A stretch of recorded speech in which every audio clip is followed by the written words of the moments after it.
Hello and welcome to another episode of Growing Up B2B. I'm your host, Ed Delia, second generation president of Delia Associates, the place where B2B brands go to grow. Today I'm joined by Ian Noble, founder of RunSteady Investments and a true example of what happens when entrepreneurial grit meets long-term vision. Ian spent 14 years building and running a 14-location dry cleaning business in Austin, Texas, a company his father founded back in the 1980s.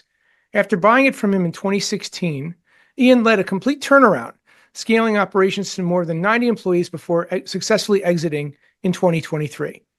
Now, Ian helps other business owners who do what he's done, transition from active ownership to passive income through real estate. With investments spanning mobile home parks, lending funds, and syndications, he's proving that financial freedom doesn't have to come at the cost of burnout. Ian, welcome to Growing Up B2B. Ed, thank you for having me. Great to have you today. So let's start at the beginning. I definitely want to dive into the family business aspect. What do you remember most as a younger version of you growing up around your dad's dry cleaning business in Austin? He started taking me around to the cleaning facilities, and that's where you actually are cleaning the laundry and pressing the clothes when I was really young. So I always remember it was fun, I guess, as a kid going there. I wasn't working in the business when I was real young. They had these laundry carts that I used to when he would spend a lot of time there. And this is dating back to me being very young. They'd throw some blankets down in these laundry carts, and that became my nap space. But as the time went on, I just remember my dad having a lot of free time. There's obviously pros and cons to that. He had chosen to, after a while, I think he got a little bit burnt out in the business and had chosen to not spend as much time there. I wish I could say that it was systems that he put in place to allow for that. But what did allow for that was his real estate. And so I grew up watching him be very present with me and spend a lot of time, coached my baseball teams, football teams, everything growing up. And so that was kind of the model and what I knew going into the business many years later.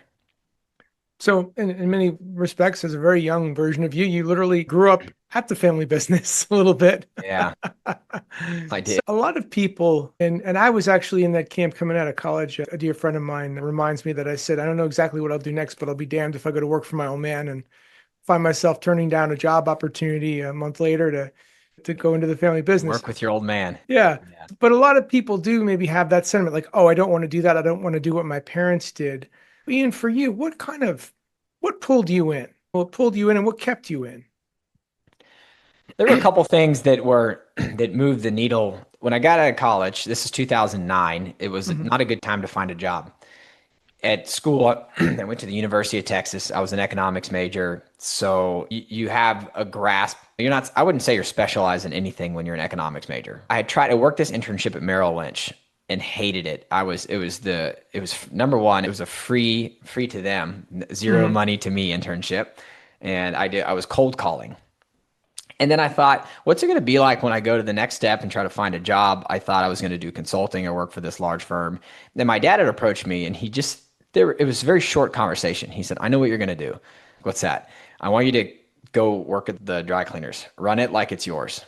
It's not yours, but I want you to run it that way. And I remember it never had been in the cards for me as a fallback. I honestly didn't think I'd end up there because I knew in every business, you don't hear about the good often. It's always the bad. The Sure. bad just hovers over the memory. And after a while, I thought, let me try this. And I went in, I didn't really have a clear position, and I just hit the ground running. I worked every position from the ground up, pressing clothing, taking stains out of clothes. 14 years later, I still did the same, just not every day, but I could. And that was the important thing. If I had to get in there and show the team, this is how we do it, I could. And that was always in my back card when they said, we Mm. can't do it. But yeah, I fell in love with it. There was something about being able to make a decision and that then turning into some sort of impact or change that was either gradual or immediate. And the success of the choices that you made and what came from those, I think when you know that it falls on your shoulders, it's indescribable versus I don't think you can get that from a company standpoint. I helped so and so's company scale to X. It's a great Yeah. accomplishment on your resume, but I don't feel that it satisfies people in the way that being a business owner can. And so I just fell in love with that whole world of small business and entrepreneurship. And that's very, very true. Even thinking about the clients we serve, those that are smaller or mid-sized, we make an impact. You could see the impact. Where the larger global providers, it's like we maybe made a little tiny ripple Yeah. in the water. Like, is that little ripple? Yeah, we made that little ripple happen. And it's just like, yeah, you made an impact, but you don't really feel it. You don't see it. And it's almost like it almost just marginally happened. I spoke to someone the other day, very key player in a very large company, but everybody knows his name, and he's getting ready to retire. And he said, it'll be a distant memory in 5 months when I'm hanging out of my house and the next person has taken over, as if I'm forgotten. And obviously, that can happen in anything in life. But to your point, these really large organizations, I hate using the term, the phrase, you're just a number, because I don't believe it. I think that you still develop relationships. You Sure. meet probably many of your very good friends in your workplace because people spend a lot of time there. But to your point, it's just something a little bit different when it's yours. And so I'm very Oh, yeah. pro business ownership. I shout from the rooftops for people to get involved. And I think a lot more people now are doing that very thing, as we're seeing mass layoffs and instability with careers that otherwise used to be very safe. I think Yeah. people are now questioning which direction they want to go. Yeah. Yeah. We're definitely in a season of change. And I think we're going to stay there for some time. Obviously, there's mixed feelings about that. And with AI playing a heavy role in that change, but with change and challenge, I think also comes tremendous opportunity if you Yes. are wise to it, open to it, and attentive to it. Bringing it back though, too, because I know we talked a little before this interview. We were talking about when you came into the business, Ian, it was struggling, right? It was not killing it. I think it was a bit of a rough patch for the business. Talk about that for a moment, coming into a business that was struggling a bit and what you did in those first few years to start to turn the ship around. Yes, it was struggling. And I'll start with this. I didn't have business experience, didn't know how to run a company, didn't know how to lead. These are things that you either have in you or learn along the way. And so I was ready for the ride. And when I got in, there were so many things that, from a struggling standpoint, first of all, there were times where we weren't covering payroll with sales and expenses. So I remember my dad was having to pull out from his real estate investments to cover payroll, and then maybe he'd pay himself back later. But these are the things that I had seen over the years, and I thought, I don't ever want that to be the case. So I just got to work on the fundamentals. In any business, regardless of your industry, it's built on small, repeatable actions, working hard, doing the hard things when nobody else wants to. And in our business specifically, it was little stuff. The dry cleaning industry is typically 10, 15 years behind what the industry or others may be. And when I say that, for example, we were very limited to what systems were out there for point of sale. Mm, Nowadays, there's incredible systems that out there that can work in a variety of industries. In the dry cleaning space, we're starting to see a little bit more that them and laundromats starting to merge worlds. But we did not have a point of sale system. And this was 2010, 2009, 2010, no point of sale. Everything was paper. It was very messy. We had right. no company uniforms. So imagine all these stores. And I remember going into these shops and the gals would have shirts that were too revealing.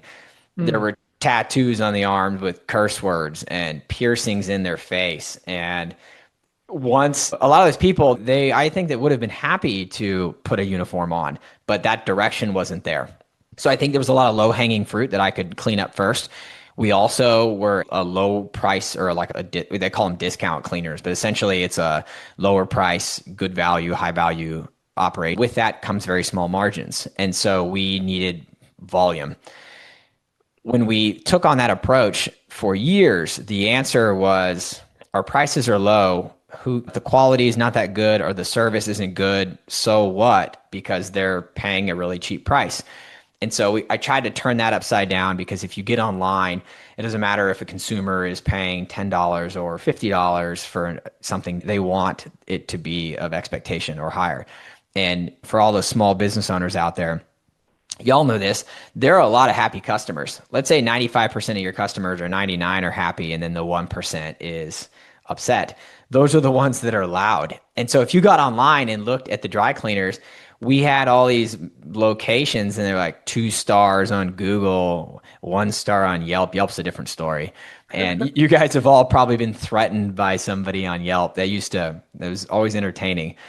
Oh But yeah. it was something that the business owners have to navigate. So just along the way, I putting in systems to allow us to encourage reviews so that because things do go wrong, and when that does go wrong, that 1 star review is not going to stand out in a sea of 200 5-star reviews.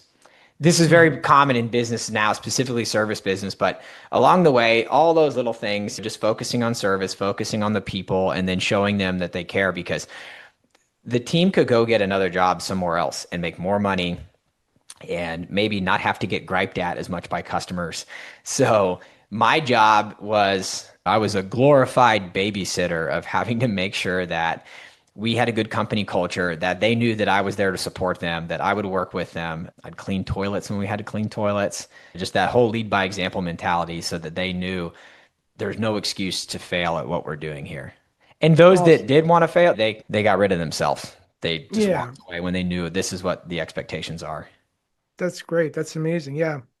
I think I was in a similar boat when I joined and decided to make the decision to come into the family business. Yeah, the first time I was looking at a P&L, I never looked at one before in my life. I was 22 Yeah. and I'm looking at it and I said, Dad, why is this last number in the August column negative? It's in parentheses. He goes, we lost money in August. I said, why is this bigger number over here next to it also in parentheses? We've been losing money all year. And I'm like thinking, what did you get me into? And, much like yourself, it's starting to say, where can I make an impact? Where can I fix that?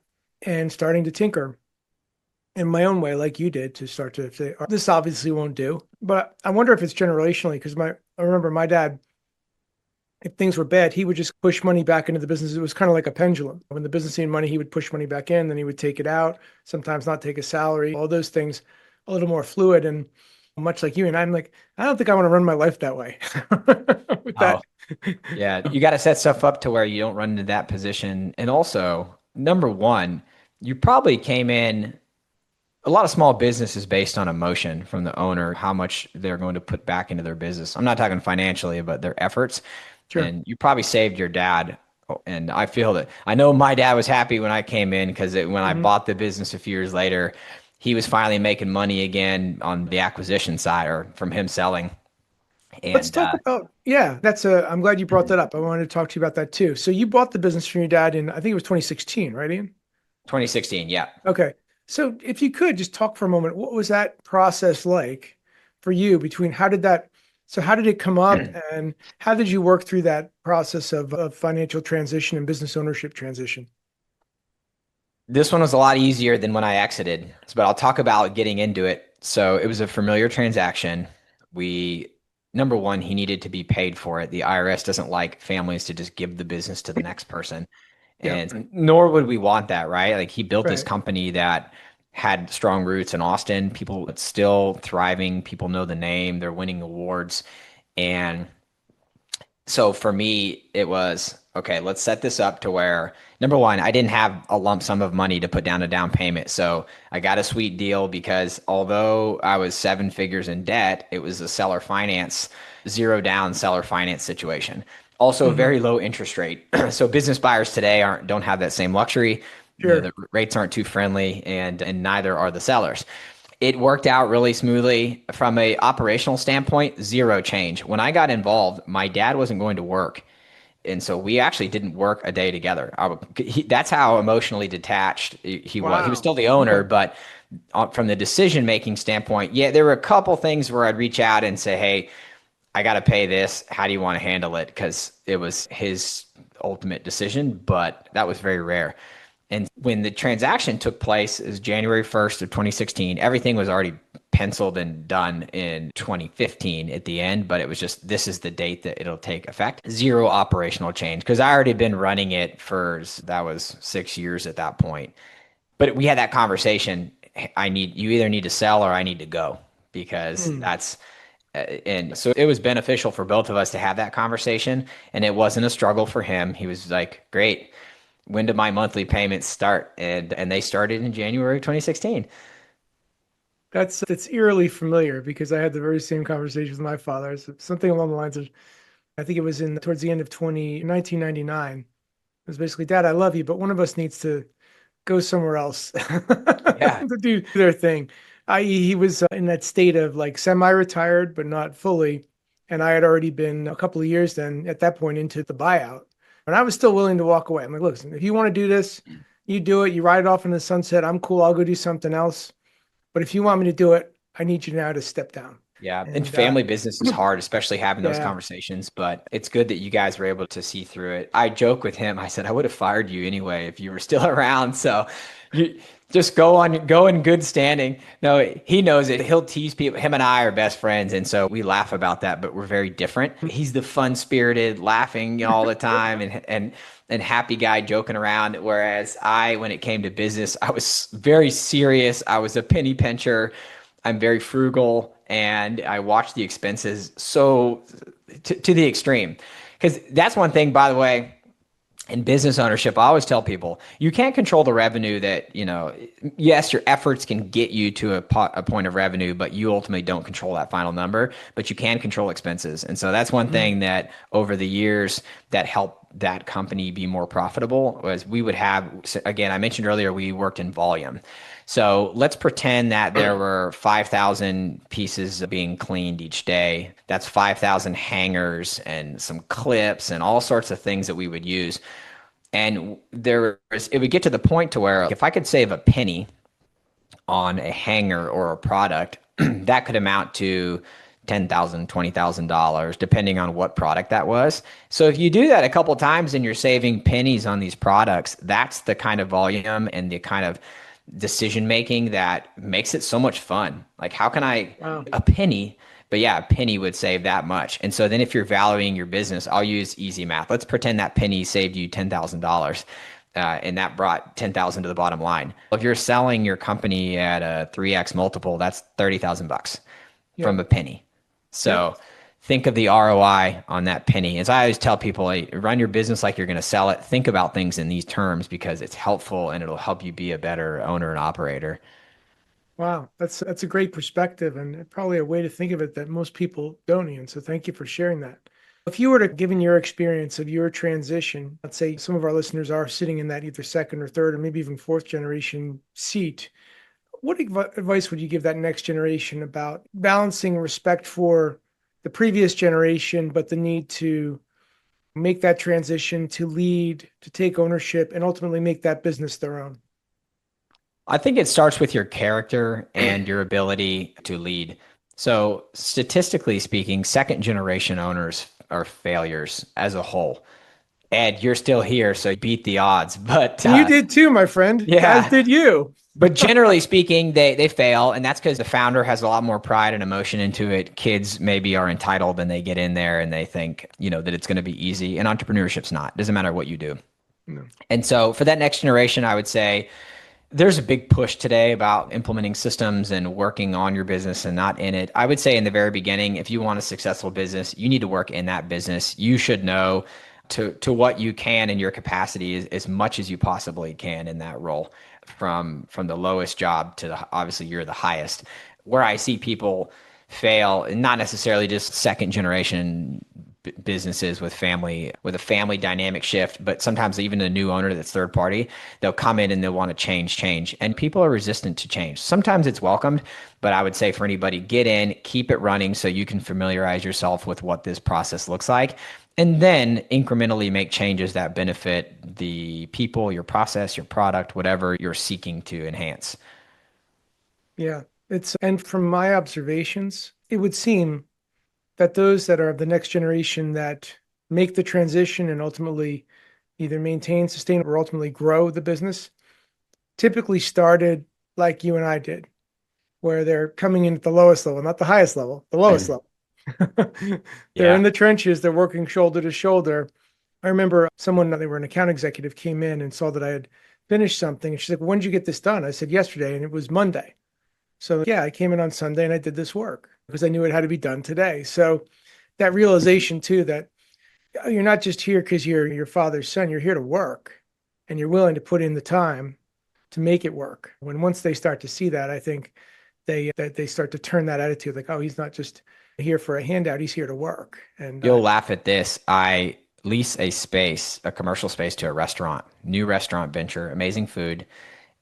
But in the beginning, the owner would come in, young guy, came Mhm. from a family, and he's a great guy, but the mindset is difficult to overcome because when they think, if you come from a position of being an employee somewhere or a W-2, you think a lot differently. You went in on a Sunday and didn't think about it. You're not clocking in, you're just that you have to get it done. And I remember hearing this guy say, I worked 10 hours today, or I've already made my hours this week. And I'm like, what? What do you what is that? There's no such thing as I forget who said the line about like how many hours you work in a day, and the answer was all of them. And yeah, I think in entrepreneurship we celebrate busy. Now people are seeing the light and they're like, no, we want to celebrate not being busy. But for many of us, myself included, I thought being busy was better until I learned well, there's a better way. The new owner is doing that. Right? He's not as busy as I was, and things are still improving. So clearly, there's opportunity to not have to be the center of the operation. But Yeah, yeah, that's to your question of advice, yeah, that's it. Work in the business, have good character, be a good leader. Because if your team doesn't like you, you're going to have a hard time keeping that staff. They can go somewhere else. for sure, for sure.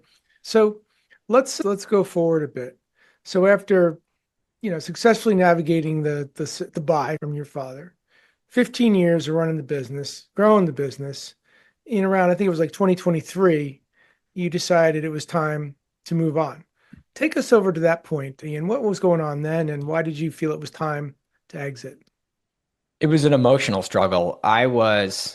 The business survived COVID. It was very difficult on the dry cleaning industry and many industries.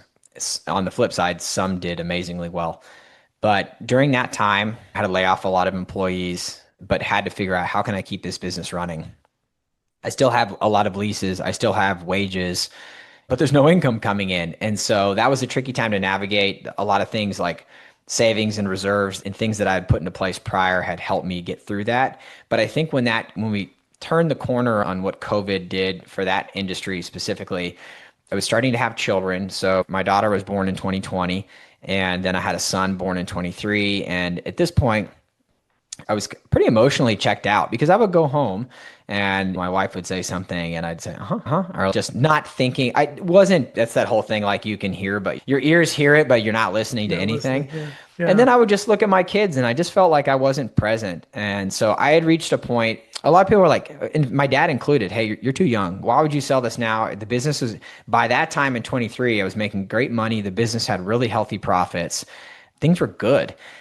I wasn't going to replace that income the next year or for several years. And so what I thought was, okay, what do I want to do? And clearly the answer, it wasn't about money. It was about how can I put myself in a position to where, number one, I think I'm doing a disservice to the employees and team that if my head's not mentally there. So Mhm. it was that whole switch had just gone off and a series of events led to a guy. I got an email one day and it was a lucky email. I answered the email and literally I had, I don't know, 18,000 unread emails and I got this unknown one about buying. What got me, he said, I want to buy and he listed the specific entity. And I had several entities and I'm thinking, how the hell did that guy know that entity? Yeah, we just started having conversations. And then after probably a year of discussions, we came to a close and that was Mm. it. And it was I couldn't have asked for a better person to pass that company on to. He retained 100% of key employees, which is Wow. which is amazing because there was a legacy component to this, right? It was my Yeah. dad's. I put my heart and sweat into this thing, and I didn't want it. This wasn't a money transaction. I wanted it to be in good standing and live for the next 50 years, and that's where it's going strong. He's 2 years in. Nice. How did your dad have any feelings about it either way? Like when you said, "Okay, Dad, I'm selling," or was he pretty much exited, not really? So the ship is yours, Ian. You do with it what you will. What was the sentiment like there? I think he wasn't trying to sway me in either direction, but what I think he posed the question of, "Are you sure you're ready to do this? Where else can you go?"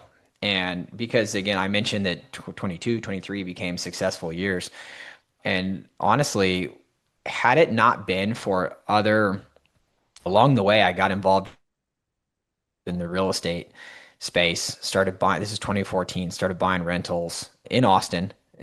Austin was cheaper. Now it's once again the best place in the country. It was just named to be a real estate buyer because for residential because there's so many homes in the market and market's slow.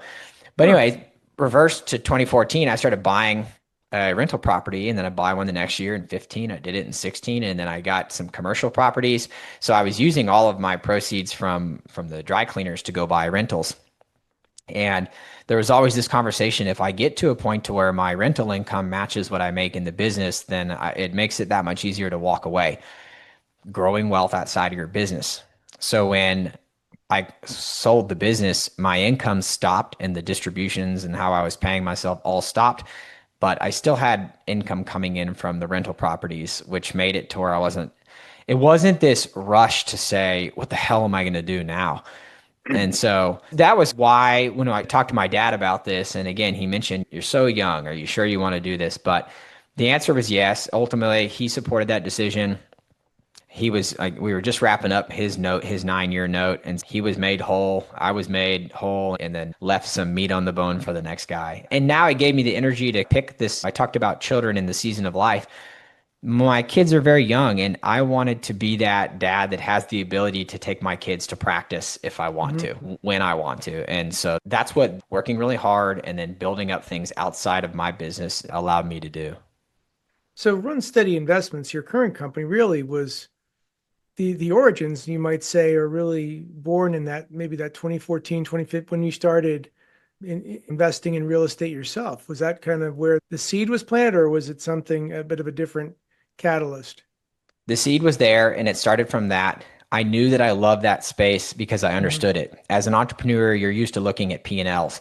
And there were so many investments that are out there that I just didn't understand. I wanted to figure out a way, where do I put the money from the sale? Venture capital, I looked at all these things and I didn't understand it. How are you going to sell me on 20 companies will fail and one will make it big? Trust Right. us, or you'll lose it all, or you'll hit big. And I was like, I wasn't in a position to gamble. I'm generally a low risk guy. I still invest that way. I'm not finding these massive opportunities that are the greatest thing since sliced bread. It's if I can hit a single over and over, there's a repeatable long-term path to progress there, path to having some more wealth. So I needed, after I sold, I was looking for ways to mitigate the tax burden that was going to come up. And because of how my wife and I had our status with the IRS, she was a real estate professional. We had rentals already. We had Airbnbs and short-term rentals, and she wasn't working in any other capacity besides that. And being a mother, hardest job in the world. But real estate was the answer. So there's massive depreciation benefits that you can take advantage of when you're investing in real estate. And for us, that was, hey, why, if I can put money into something, and by the way, when I say put money into something, I wasn't going out and trying to acquire new properties myself. I didn't have that much time. So this is the first time I was introduced to the world of passive investing in this whole syndication world. So syndication, basically, for everyone listening, is people pooling money together to go buy property. And generally speaking, you are active, or sorry, there's one person who's active that's doing that, and then everybody else putting their money in is passive. So it's this whole idea of owning real estate without messing with the day to day. I was doing this for myself personally for 6 months, and I was bored out of my mind. I was vetting deals, underwriting, and then I thought, I need to come up with a business to maybe I don't have employees. And that's why I decided to go all in on this, because I don't have to have staff now. I have remote staff, but it's not like the old days where somebody would call in sick 10 minutes before their shift starts. And That's I got right. to drive to open a store on the other side of town. The whole thing was, I like real estate. People should know that they can invest passively in it, that it's not all smoke and mirrors like Instagram tells you, because there's a lot of crap online about how you can make money and yada. And I would just say, if you lead from a position of being risk adverse, don't be swayed if you're looking to grow wealth outside your business by these ads that promise you're going to make double your money by the end of the year. I'm sure it exists, but like it wasn't my thing. So that's what I do now. Yeah. I help business owners that have the money but don't have the time passively invest into private lending funds and mobile home parks, so they can either get income that's fixed or they can build equity and have the depreciation, like whatever better suits their particular position. I'm having fun with it, building up the network. We send out deals to people, and now, we're all co-investing as a group together. That's awesome. So many business owners, especially those that might be second or third gen, who tend to be sometimes they're more aggressive, sometimes they're more conservative. Again, don't want to sink the ship if they're a next generation. They struggle maybe to think about wealth beyond the company. So a lot of times it's a very tunnel vision view, if you will. My wealth is what I can generate from the business and not more. How do you help them start to awaken that vision, Ian, that there is a bigger wealth strategy through real estate? And no, it's not a distraction that some people might perceive it to be. I think business owners have a unique ability to, compared to a W-2 employee, to make a lot of money from their business. And so I'll say, if you can reinvest in your business and that's what you know well and that's what you do very well, you should do it. However, you need to allocate something to go outside of that. I'm sure there's gurus out there or very successful people that say, no, you can only invest in yourself. But then you have these other people that will preach the mindset of partnership and the whole what if factor. So in life, they use this in a lot of industries, but it's the 5 Ds. It's the death, disability, divorce, forgetting the other ones. But the point is, things come up in life that can pull you away from your business. So if you are the head of the ship and all of a sudden you get into a car accident and you break your back or you can't come to work for 3 months, what will that do and how can that impact your business and your wallet? And so I tell people, success, if you're successful, great, keep it going, get that cash flow, but you should be looking for other ways to park funds. Even if the biggest thing I've seen with business owners is having a really healthy or too healthy cash reserves in their checking account. I talked to somebody the other day, it was like $300,000 in their business checking account. And I was like, that's amazing, good job. Do you need $300,000 sitting in your checking? No, it's just I've done well and that's where it stays. And the next question is, okay, how much do you need for an emergency? What happens when payroll and rent hit at the same time? And then let's on the other side balance in your receivables or how you're paid. What would go out of your account on any given day that's a max? And if they have $300,000 and they're like, okay, payroll and rent, maybe 70K would be the biggest expense if I really had to push stuff out. It's okay.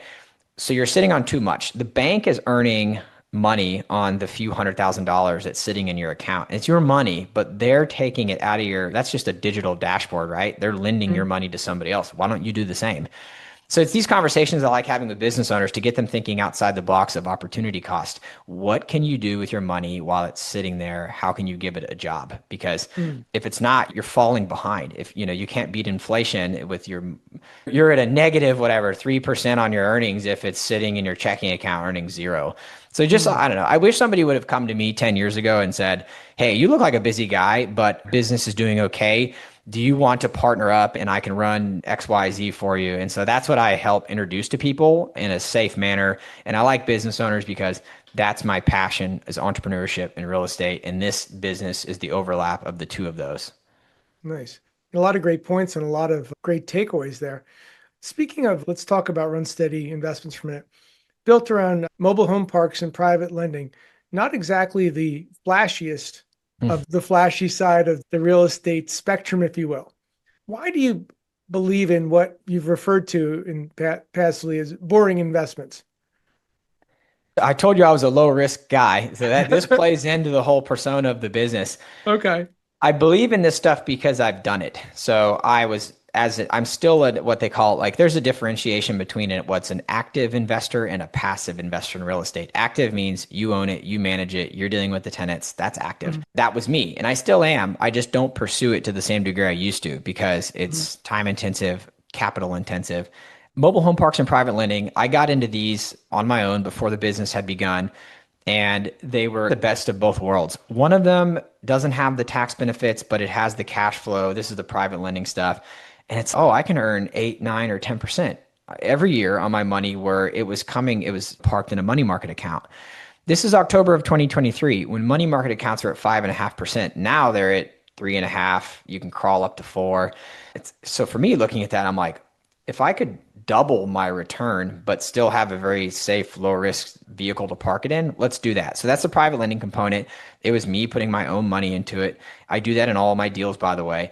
I'm the first investor. So there's a big alignment with we all have the same interest at heart. I'm not that person opening a playbook of options to get commission on people that come into these deals. It's, hey, I just put $100,000 into it, and so did these other team. We're doing it as a group. I'm not selling something I don't believe in. And so that's the big difference now in the whole thesis of this business is I'll put my money where my mouth is. I support this. And I'm also like, for me, I'd rather preserve my money and make zero than lose money. And so when I talked about risk earlier, there's a lot of stuff out there. It's you're going to make 15, 18, 20%. And if they can be legitimate and you may make that money, but there's a risk and you have to weigh what risk component you're at. So mobile home parks are that industry they solve the affordable housing crisis. They're under the radar for what people traditionally would think to invest in because you might think trailer parks, I don't want to that sounds junky or like a slumlord. And it's like, I can promise you there are, number one, they're beautiful mobile home parks around the US. Even if you haven't seen them, they exist. Go to Florida. There's some in California. Probably every state has them. Retirement communities. But mainly they solve the affordable housing crisis. And the supply is somewhat restricted. You can't just go build another one like you can an apartment complex. So it's the combination of what do I think people will need long term? Affordable housing is obviously one of those. Mm-hmm. And what is a non flashy, quote unquote, boring investment that I feel comfortable with? And those are the two lanes that I stick in and help people with Mm-hmm. now. So I turn a lot of people away, by the way, that are like, I don't like that, or I want a higher return. I'm like, great. I want you to have that higher return too. Your risk tolerance is obviously higher than mine. Go get Mm-hmm. it. Good luck. And I Well, want them to succeed in that. But if you, it's not what I'm looking for. and you're right. I mean, your approach and your philosophy and your focus is very pragmatic. And there's a lot out there on the internet about get rich quick and real estate's the way and all of that. And it always sounds great. The reality is probably not so much of what the hype is all about. Your approach is very refreshing in that regard, and the approach where you tend to lead first before bringing others in. I think you spoke to that. It's your core of your philosophy is I'm going to put my money in because I believe in this, and then putting your money where your mouth is every step of the way. And that from a risk perspective, like I'm background checking these people, I'm flying to the sites, we're walking through everything. It's so much of what I see now. And even I get pitched as an investor. Everything's just like an information pamphlet. You could have got on PowerPoint or Canva and created what you think you're going to get.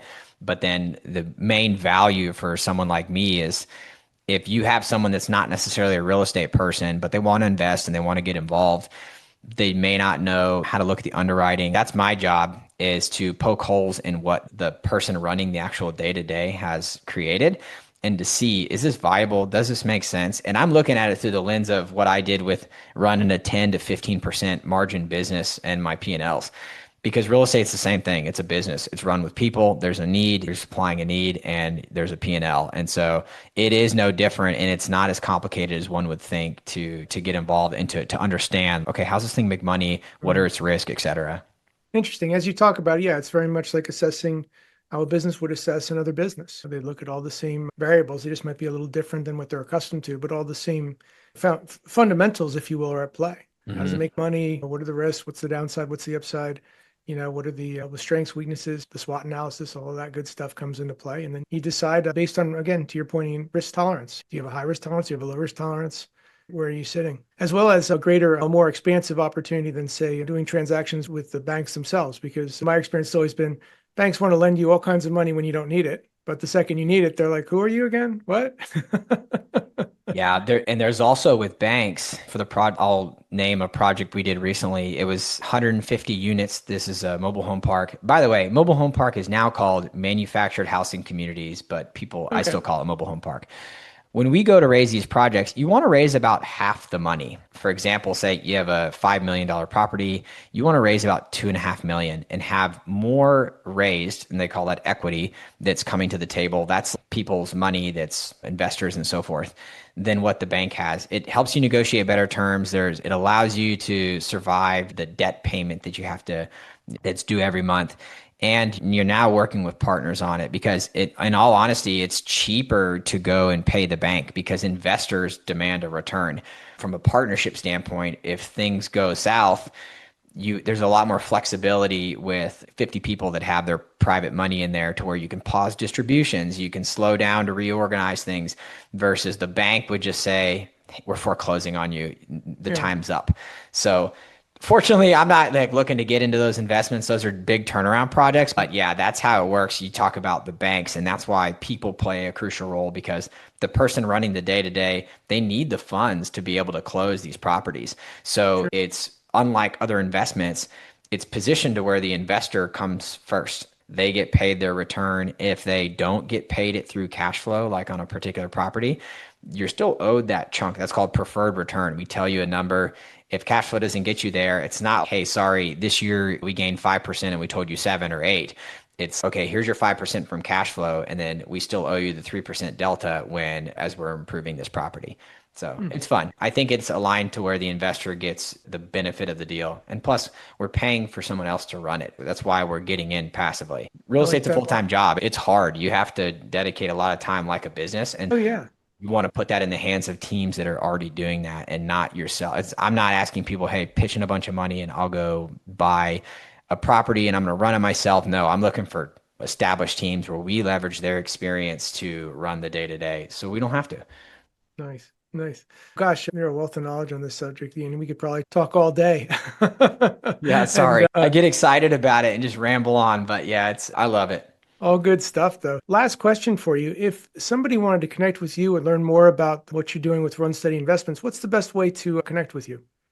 I'll share a link in the show notes and basically it's a cheat sheet that I have created. This cheat sheet's going to tell people what passive investing in real estate is, what questions they should be asking, what it looks like if you sign up for one of these deals step by step. So it's a really good informational guide if you're curious about what it's like. And I'll say it's also good for people that already own their own real estate. You're going to learn something new as well. So that'll be there, and then you'll have website link, LinkedIn, but that cheat sheet is the key ingredient to really help people that are curious to learn more about what I do.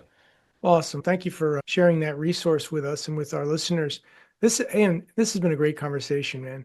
Your story really captures so much about what this show is about. It's about building a family legacy, evolving it, and now in your capacity with RunSteady, helping others do the same. So again, we've been speaking with Ian Noble of RunSteady Investments, and I'm your host, Ed Delia, and this has been another episode of Growing Up B2B. Thanks so much for being with us, and we'll see you next time. Ian, thank you so much for sharing your story with us today. Thank you for having me.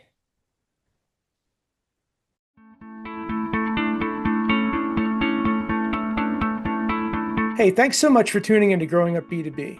To explore more episodes and insights, visit podcast.delianet.com. And if you've enjoyed this episode, please give us a rating or review on your podcast platform of choice. Having worked with hundreds of family-led businesses across my career, and being a second-generation leader myself, I'm on a mission to help every family business I meet achieve next-level growth for their organization. So feel free also to connect with me on LinkedIn and let's support each other. You can also find out more about my company at delianet.com. Again, I'm your host, Ed Delia, and thanks so much for joining us today. Take care.